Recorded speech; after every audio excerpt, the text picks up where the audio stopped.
Spirit Guide Messenger po. Welcome back po. Hi Virgo. Virgo, ikaw ngayon bibigyan ko ng reading ha.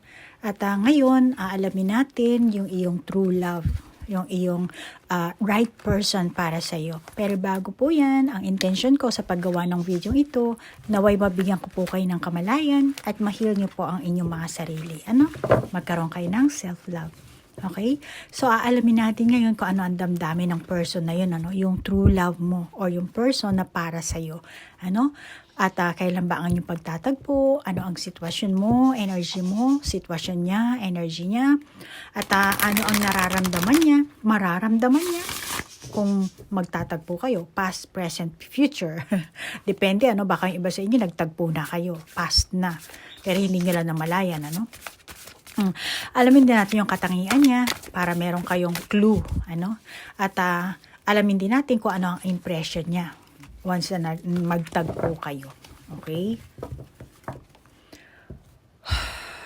Kayo nang bahalang mag-adjust ha sa gender nyo at sa edad nyo. Okay? Kung may asawa kayo, kung may karelasyon kayo ngayon, kung may ka-live-in partner kayo.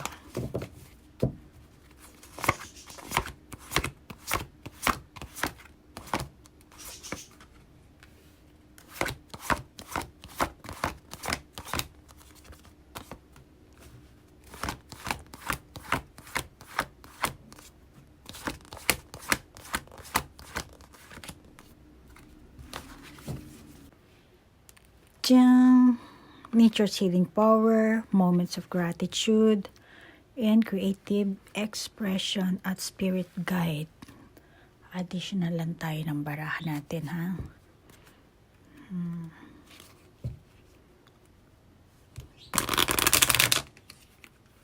Pero alam mo, dito nakaano siya. Tingin ko sa'yo, Virgo, energy mo or sitwasyon mo ngayon,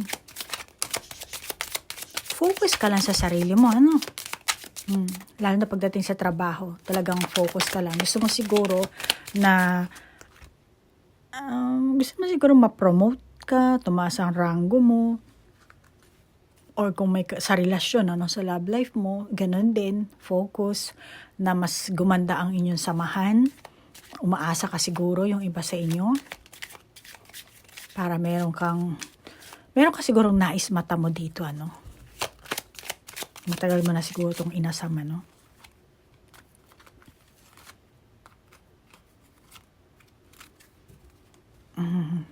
mukhang baliktad to, Iyan, ito rin mukhang baliktad. Diyan, flirt, romantic feelings, worth waiting for, and flirt. Your feelings are real and worth exploring. Divine timing is at work in your love life, and extends your light-hearted energy to others. Meron kang nais mata mo dito, At matagal mo na itong inaasam, Malamang. Pero, nakakita ako sa'yo, inaasam mo nga ito. Dito gusto mong mag-kiss, dito naman parang lumalayo, umiiwas. Masasabi ko na mailap sa'yo ang tadhana.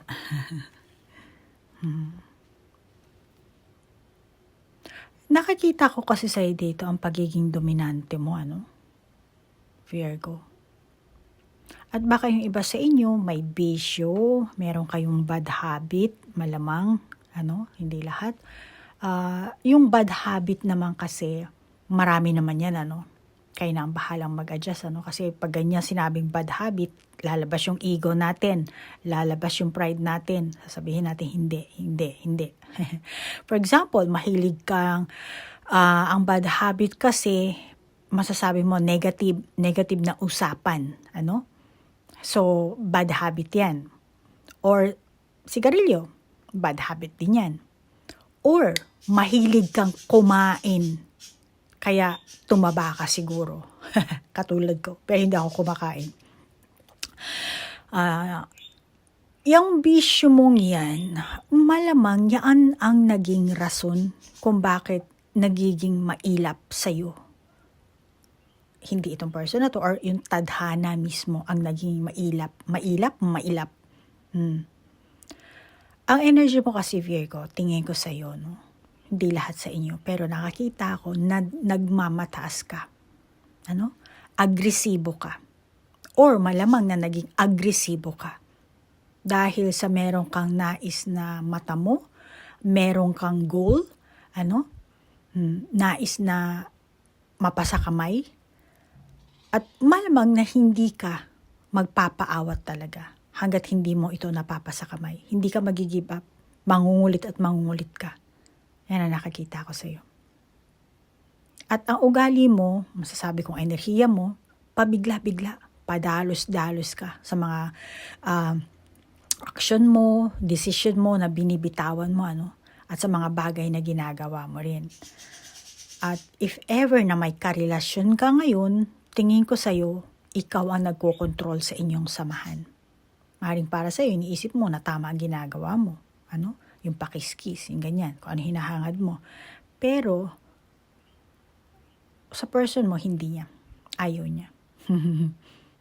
Pero alam mo, Virgo ka, di ba? Sino ka nga ba? Pero alam mo, Virgo, kasi dito nakakumot na tinatagan. Kahit na tama ang ginagawa mo, hindi mo dapat ipagpilitan sa karelasyon mo.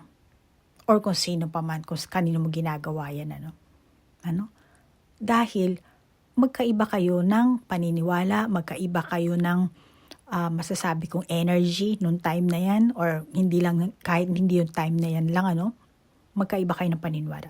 Kaya malamang na hindi maayos ang samahan nyo.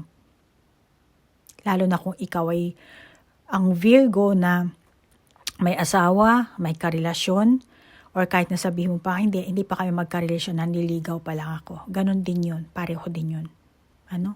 Huwag mong ipagpipilitan yung gusto mong mangyari. Kasi yung isa, ayaw pa. Maring hindi pa siya ready or hindi pa siya handa para sa iyo. Kung ano man yung hinahangad mo, kung ano man yung ninanais mong mapasa kamay mo. Ikaw gusto mong mapasa kamay. Pero siya, eto na, nagkukumot na nga Tinakpan niya na yung buong katawan niyo. Tinago niya na. Maring ganyan, Eto gusto mo siguro mata mo. Pero ayaw niya, kaya dito umiiwas. Maring ganyan ang gusto mong mangyari. Hindi lahat, pero yung iba, Depende na rin sa gender mo. Alamin naman natin yung sitwasyon ng person mo, yung energy, yung true love or yung right person na para sa iyo, Maring yung iba sa inyo, nagtagpo na kayo, or ngayon pa lang, mangyayari ang pagtatagpo,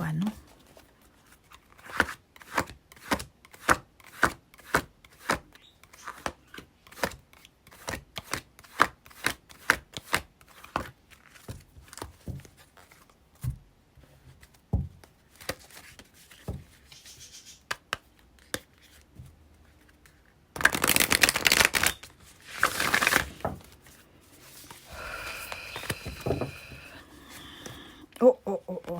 Ayan na. Purification.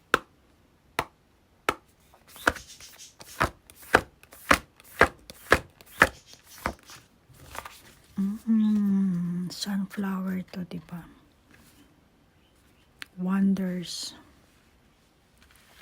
Diyan. Ang galing. Third eye chakra and crown chakra. Bakit ito ang lumabas sa iyo? Bakit? Paurong lang po, sandali lang. Lalagay ko dito.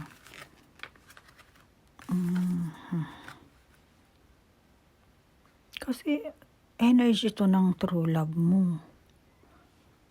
Okay, meron tayong third eye, tapos crown chakra, purification, wonders. Alam mo, itong person na to, meron siya mga pangangailangan. Or malamang na nasa kalagitnaan siya ng kahirapan. Maring pinansyal. Nawalan siguro siya ng kapanatagan ng loob. Or baka may problema siya at kumbaga naiwan siya sa ere. Kaya masakit ang ulo nitong taong to. Naiwan siya or meron siya dito siguro dating karelasyon, tapos naiwan siya, nauwi sa kahihiyan, ganun. Nauwi sa kahihiyan or kalungkutan, or baka nagkaroon pa ito ng sakit talaga. I'm sorry, nangangati yung ilong ko. Nauwi ito sa sakit or nagkasakit. Ano? May depression itong person na to. Feeling niya na parang malas ang buhay ko. Feeling niya sinumpa siya. Parang feeling niya sunod-sunod na yung kamalasan na dumadating sa buhay niya. Wala bang magandang mangyayari sa buhay ko. Meron naman nangyayaring maganda. Ang kaya nga lang, mas nagpo-focus siya sa mga negatibo. Sa parang iniisip niya na, kumbaga, pasan-pasan niya yung mundo, ano? Ganun kasi ang nararamdaman niya. Meron siyang negatibong pag-iisip.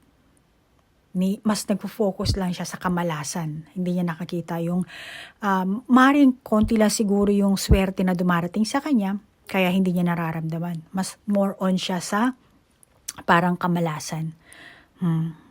Maring ganyan ang sitwasyon niya or ganyan talaga ang kanyang enerhiya.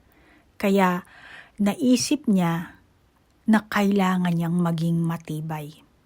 Baguhin ko ano man ang mga pangit na buhay niya, pangit na karanasan niya, or pangit na kapalaran. Ay yung mga pamamaraan niya, ano? Sa mga nakaraang pamamaraan niya, paniniwala niya, na malamang na nagkaroon siya ng realization dito sa kanyang buhay. Yung pagbabago, malamang na nasa isipan niya. Nag-iisip siya, or baka yung iba talagang isinagawa na talaga nila, no? Yung iba sa inyo, itong true love nyo, itong right person para sa inyo. Dahil may gusto siya sigurong baguhin sa buhay niya. Ano? Yung iba siguro, baka isinagawa na lang yung pagbabago talaga, no? Kaya, yun yung timing na once na meron siya nagawang pagbabago sa kanyang buhay, yun ang magtatagpo kayo. Or kung pwede rin vice versa, ano, once na nagtagpo kayo, doon lang siya mag-i-start na baguhin yung kanyang pamamaraan, yung kanyang paniniwala. Ano? Kaya masasabi ko, malamang na hindi pa muna siya makikipagrelasyon if ever na may tao siya makikilala o ikaw mismo makilala niya.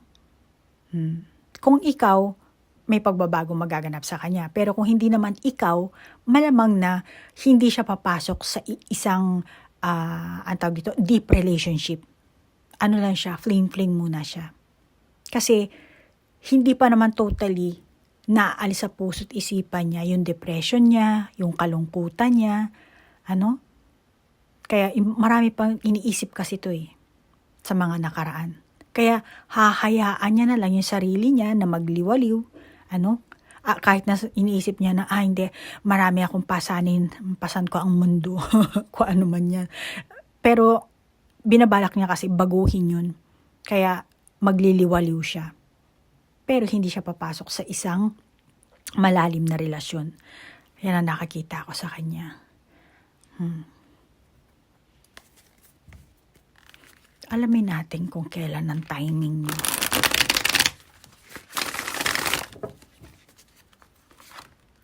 Dalawa na yung kuha.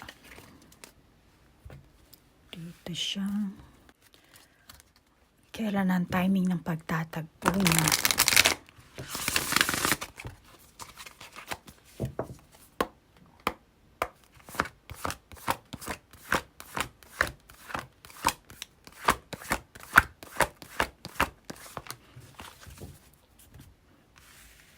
Diyan, soul connection.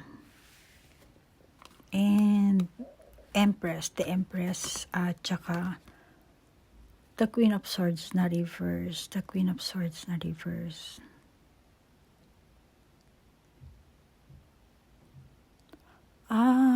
Okay. Yung timing ng pagtatagpo nyo, masasabi ko na, tingin ko kasi pareho kayong pareho sila nakapikit dito. Tapos isa half lang yung mukha then dito. And then dito the Empress at Queen of Swords na reverse. Masasabi ko na pareho kayong may mga dark side, madilim na pag-uugali. At may mga pangit din kayong pinagdadaanan sa buhay or pinagdaanan na. Baka yung iba sa inyo ngayon palang pagdadaanan. Depende. So, ikaw Virgo, ang ugali mo ay mapag-control ka. Padalos-dalos, pabigla-bigla. At siya naman, yung depression niya, pinipilit niya or pipilitin niya naman na ma-heal yun. Gusto niya kasing ma-heal. Gusto niya nang baguhin yung pamamaraan, yung kanyang maling paniniwala na pasa niya ang mundo. So ngayon, pipilitin niyang ma-heal niya ang sarili niya. Pipilitin niyang baguhin yung kanyang, yung totally na pag-uugali niya, yung naramdaman niya na hindi talaga nag-work sa kanya. Kaya, kung totally na mag-move on kayong pareho sa mga negatibo niyong pag-uugali, malamang na maa-attract niyo ang isa't isa. Pareho kayo ditong, tinan mo, kaya nga lang, ito, buo, ito, half. Kaya kailangan na andito pa yung kalahating half nito. Malamang yung iba sa inyo dito malapit na kayo magtagpo. Kasi etong person na to, tinatry niyang mahilan sarili niya. At the same time, ang gawin mo naman Virgo, yung negative patterns mo, yung dark side mo, maaring makakabuti sa'yo na magkaroon ka ng self-realization katulad ng person na to. Katulad na itong true love mo or yung right person na para sa'yo. Para ma-attract nyo ang isa't isa. Kung mag-focus kayo sa pinaka gusto nyo sa buhay nyo, na hindi kayo nakakasagabal o hindi kayo nagdudulot ng sakit sa kapwa nyo. Baka yung iba sa inyo, di ba? Nagkaroon kayo ng relasyon, nauwi kayo sa hindi magandang samahan, or sa karelasyon nyo, kung may karelasyon ka ngayon, Virgo, ganun din. Kahit itong true love mo or itong right person mo, tingin ko magtatagpo kayo dito. Bakit? Bakit kayo magtatagpo? Ano ba barahaan kukuhanin ko? Ito na lang siguro. Stillness. Yes. Magtatagpo kayo kasi ito ang ibibigay sa inyo ng universe. Yes. Ibibigay ito sa inyo ng universe. Abundance, stillness. Regalo. Kung aanuhin nyo pag-iigihan nyo yung pag-uugali nyo, magkakaroon kayo ng self-reflection, self-realization, self-awareness, then regalo ito sa inyo. Abundance from universe. At ang ibig sabihin ng abundance ay ang pagkakaroon ng kasaganaan sa isang bagay. Okay? Kasi yung iba, ang maaaring pera or relasyon, kasaganaan sa mabuting bagay sa buhay. Kasi yung iba pag sinabing abundance, automatically ang iniisip talaga pera. Hindi. Ang abundance ay kasaganaan. Basta sa buhay ng isang tao. So yung ibang Virgo, yung tipong magkakaroon ka dito ng breakthrough. Maring sa career mo, hindi porke sinasabing, true love reading, bakit may career? Kasama na yun lahat. Pati yung karma, kasama lahat-lahat. Hindi porket na, ang tawag dito, nagkasala ka sa love life mo, hindi aapekto sa career mo yan. Kasama yan. Hindi naman kasi 1 plus 1, hindi naman 2 plus 2. Magugulat ka na ng 1 plus 1 equals 10. Hindi ganun ang equal kasi. Gumawa ka ng 1, tapos another 1, tapos equal 2. Hindi. Magugulat ka na nanloko ka sa love life mo, pero bakit Ang karma napunta sa career mo, ang karma napunta sa pamilya mo, napunta dun kung saan na talaga ikakasakit ng puso mo. So, ganun ang mga karma. Ano? So, dito, ang kailangan nyo kasi dito, ma-heal etong true love or right person mo, kailangan niya ma-heal yung kanyang sarili, which is pipilitin niya or pinipilit niya. Ikaw din kailangan, pilitin mo rin yung sarili mo. Yung negative ano? Para dumating itong breakthrough mo sa career mo. For example, mapopromote ka or mag-iiba ka ng trabaho. May malaking sweldo, Malamang na ito ang chance na yung iba sa inyo, yung time na mag-change ka ng work, magkakaroon ka ng breakthrough, yun ang time na magtagpo kayo. Pagtatagpuin kayo ng tadhana. Maraming tao ang hindi nakakaalam ng ganyan, pero yun. Or yung tipong naghahanap ka ng seryosong karelasyon, tapos may narealize ka sa sarili mo, Or nagkaroon ka ng clarity sa buhay mo. Or sa kung anong klaseng tao or tipo ng tao ang gusto mong makarelasyon. Ganyan ang mga timing, Virgo. Kailangan maging aware ka dyan. Alamin natin yung kanyang katangian, Virgo. Kanyang katangian, pati na rin yung impression niya pag once na nagtagpo kayo. Alamin din natin yan. Virgo, Sandali lang. Kuha lang ako ng ating baraha. Pasensya na ha, yung iba. Last time kasi mayroon ako na ang bagal ko raw mag-reading ng baraha. Sorry po, hindi po itong, yung ginagawa kong reading, tinitingnan ko talaga yung mga mensahe ng baraha. Hindi po ito scripted ha, pasensya na po. Alam ko yung ibang mga tarot reader, mga magkakamag-anak kasi sila nagtutulungan. Hindi po ako professional YouTuber, okay? Gumawa lang po ako ng channel ko para ma-reach out ko kayo. Pero ako po ay talagang online fortune teller po dito sa Japan. At yun po ang main kong trabaho. Yun dito, para ma-reach out ko lang po kayo. At katulad ng title or ng aking YouTube name, Spirit Guide Messenger. Nagsisend lang po ako ng mensahe. So kung naka-resonate kayo, then take it. Kung hindi naman, just leave it. Okay? Kung may sarili kang validation sa baraha at magaling kang magbasa ng baraha, then ikaw na lang ang magbasa. Okay? Walang tama at mali. Okay? Dahil hindi ito reading para sa iisang Virgo. Kung gusto mo na basahin natin ang enerhiya mo, then mag-request ka na lang ng personal reading. Okay? Para walang problema. At huwag ka nang manakit ng tao. Gagawa ka ng dummy account para lang maano mo to. Kaya kung matrace yan dummy account mo yan, huwag kang magloloko. Okay? Yung iba sa inyo, naparusahan na kayo ng Panginoon, tinangay na kayo ng baha. Okay? Yung action mo kasi, yung words mo kasi, yung intention mo kasi, yan ang karma. Okay? Ganon din yan sa reading, ha? Walang pinag-aiban yung mga enerhiya nyo. Kaya yung karelasyon mo, kapag pangit ang ginawa mo sa karelasyon mo, ang karma mo, maaring sa career mo, maaring yung mga anak mo, maaring yung mga kapatid mo, or maaring may taong gagawin sa'yo kung ano yung ginawa mo sa iba. So, ang karma talaga is, hindi mo alam kung saan kasisingilin. Hindi mo alam kung saan darating ang kahihinat na ng karmang ginawa mo. Okay, Virgo? Basta mag-ingat lang, Virgo. Okay? And always pray. Kung Kristiyano ka, di magdasal ka ng Our Father. Okay? Magbasa ka ng Biblia, nang sa ganun, magkaroon ka ng mental clarity. Malaking tulong ang Biblia. Okay? Once na nag-open ka ng Biblia, maging open mind ka lang. Dahil panigurado ako, 100% akong sigurado, yung mababasa mong verses sa Bible, tugma sa'yo yan. Bakit? Magsisynchronize.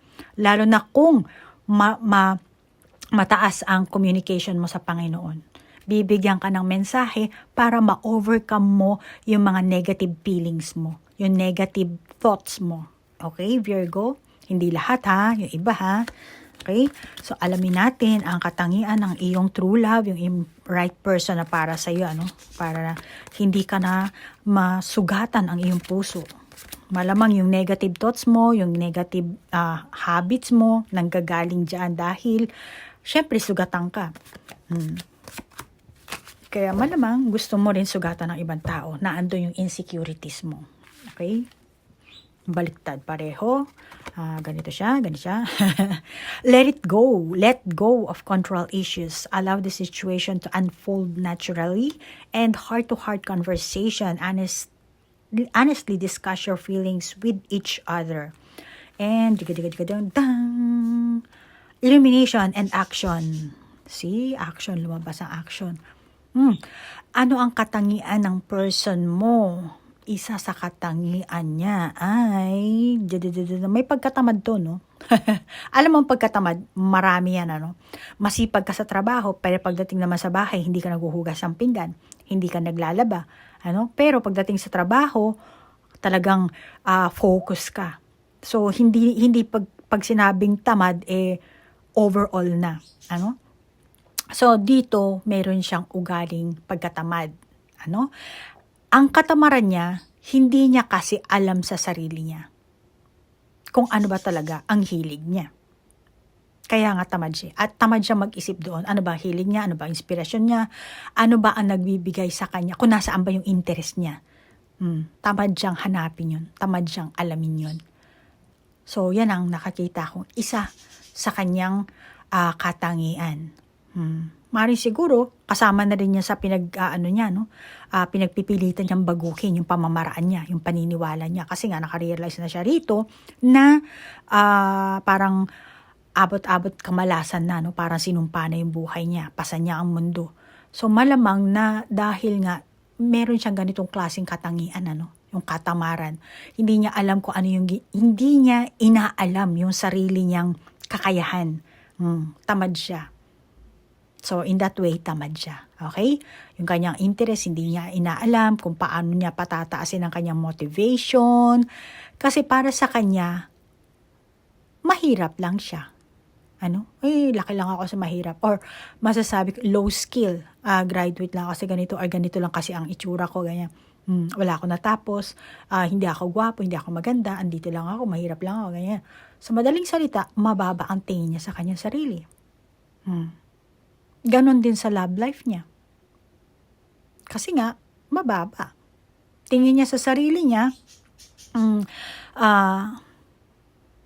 parang, hindi na ako mag-e-effort, bahala na. Kung mataypan ako, di mataypan. Kung ayaw, di huwag. Kaya, imbis na yung may action siyang gagawin dito, na parang, bawa gusto niyang, etong mga alon, gusto niyang dalhin dito sa harapan, hindi niya nagagawa kasi dito madilim. Kaya kailangan dito ng liwanag Pero dito nagliwanag, dito dumidilim. Which is yun nga ang dapat niyang gawin dito. Tinan mo, ito rin ano. So, yun ang kailangan niya. Pilitin niya. May ganyan siyang pag-uugali. Mababa ang pagtitiwala niya sa sarili niya, pagkakilala niya sa sarili niya. Siya mismo dinadaw niya ang sarili niya. Yan ang isa sa mga katangian niya. Maaring pinabayaan niya na talaga yung sarili niya, totally. Or kung may karelasyon man itong taong to, tingin ko, talagang napapabayaan din niya yung kanilang samahan. Dahil meron kasi siyang ganong klaseng nararamdaman. Yung iba, ang katangian nitong person na to, mahilig siyang mag-shortcut. Minamadali. Minamadali niya lahat-lahat Meron dapat ito, step 1, step 2. Gusto niya agad sa step 5. Hindi niya nga alam yung step 1, step 2. Gusto niya agad sa... Mahilig siya shortcut. Minamadali niya lahat-lahat. May ugali siya na hindi niya ipakita yung tunay niyang nararamdaman.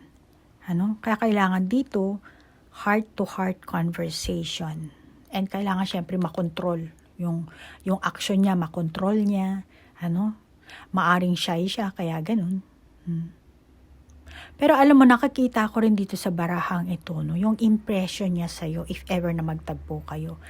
Tingin niya sa'yo, mature ka, mapagmahal ka, and then sexy. Sexy, gwapo, attractive, macho. Kung lalaki ka, macho. Masasabi kong maluho, maayos sa sarili. Kasi tinan mo naman, alin ka dyan? Ito, lalaki ka ba? Babae ka ba?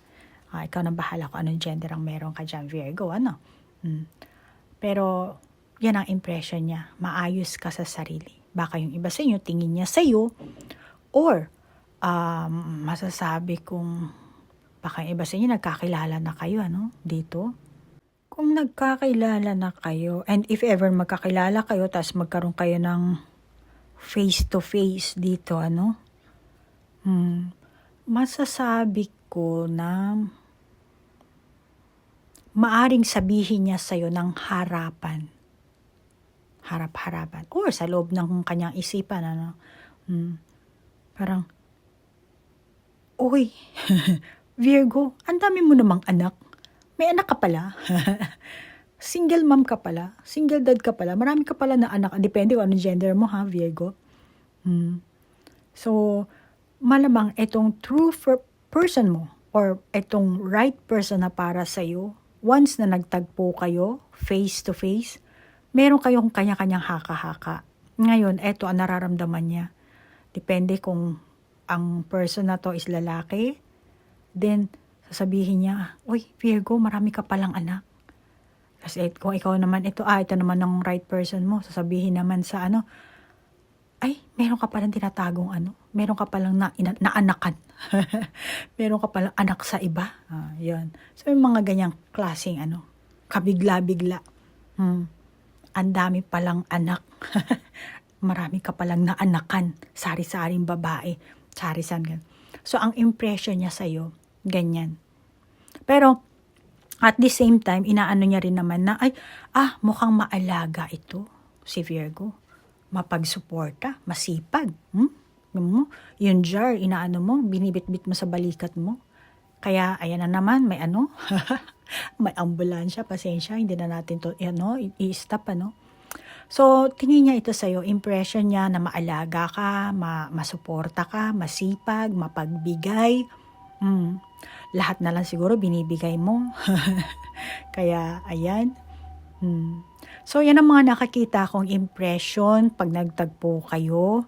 Ito ang mga nararamdaman niya, pag nakita ka niya.